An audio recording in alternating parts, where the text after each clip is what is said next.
Ten boma ma Kisumo olando ayanga chenro mar kedo kod oula e gwenge ma Kapuothe e bwo chenro mong'ere kaka Kisumu Urban Support Program KUSP madhi muonyo omenda maromo Sh300M.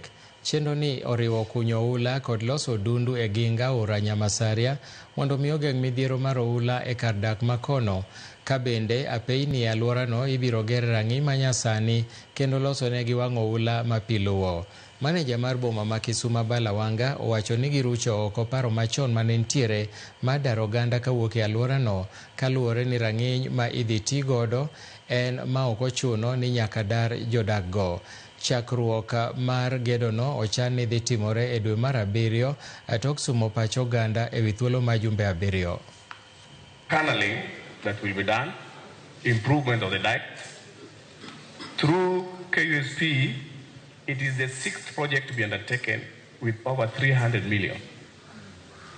We have realized you want to stay there, so let us control the water and you exist there. So we are coming with a plan.